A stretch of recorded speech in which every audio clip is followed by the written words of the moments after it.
I want to be really clear about what the illusion and slash delusion is that shame perpetuates.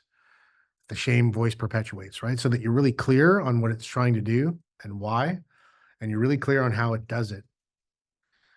And it is trying to perpetuate the illusion fundamentally that your right to a connection to your self-worth at all times is conditional. The idea that, well, only if you do the things that I say, speaking in shame voice's perspective, do you get to feel good about yourself? Do you get to recognize that you are inherently born with value and inherently born with a right to feel that value? It says, well, it's conditional.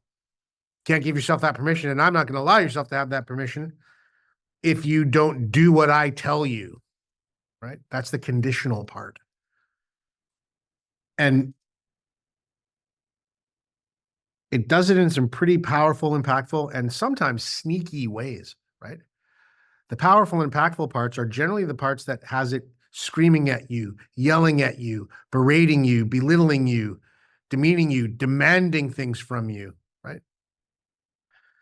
And the manipulative part, the sneaky part, is the part that has it be right twice a day, right? It softens and it sometimes tries to sound like it's doing all those other things I just listed for your own good.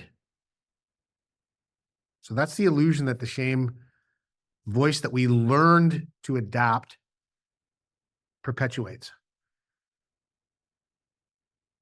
The flip side of the coin to that is that, well, what do we replace it with? Believe it or not, that's actually a really easy one. But because the shame voice runs around and creates so much chaos, confusion, anxiety, urgency, and confusion,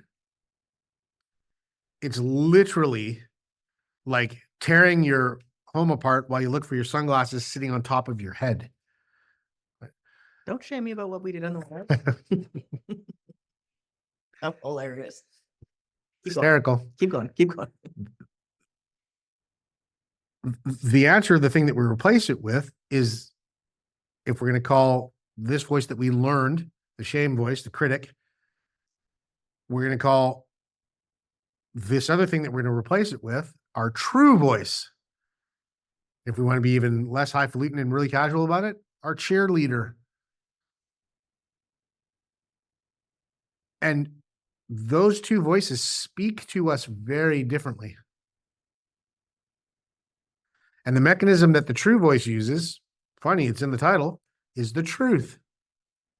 It's actually not trying to perpetuate any illusions or delusions. What it's trying to say is that you have a right to your self-worth. You were born with it, inalienable. And you have a right to feel connected to it and feel its value unconditionally. No conditions. There's no circumstance where, yeah, okay, well, it's okay over here, but it's not okay over here. Or, yeah. Well, if you do that, it's okay. But if you don't do that, it's not okay. Right? It says, you have the right to feel connected to your self-worth and to feel the power of your connection to your self-worth. It says, no matter the condition, you do not have to sacrifice your connection to your self-worth and the feeling of your self-worth. And it does so with a really great purpose that's dialectically opposite to the shame voice. It says, and the purpose it employs to do it is, the best way for you to move forward is to hear the truth respectfully and lovingly all the time. So it's not setting you up to delude you in just a different direction. That's the shame voice's job when it perpetuates this idea that, hey, but I'm right twice a day. And uses it to kind of cajole you and convince you that, yeah, all that other stuff that I did to beat you up, yeah, it was for your own good. Your true voice will tell you, hey, you know what? Probably not great for you to stay up another night in a row, eating an entire pizza, binging Netflix, when you got to get up and go to work in the morning and you want to go for a walk with your dog later because it feels good, right?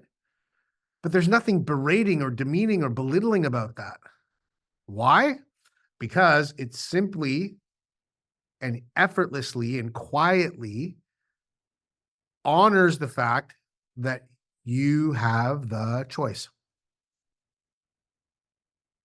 Whereas the shame voice just tries to do nothing but take your choice away.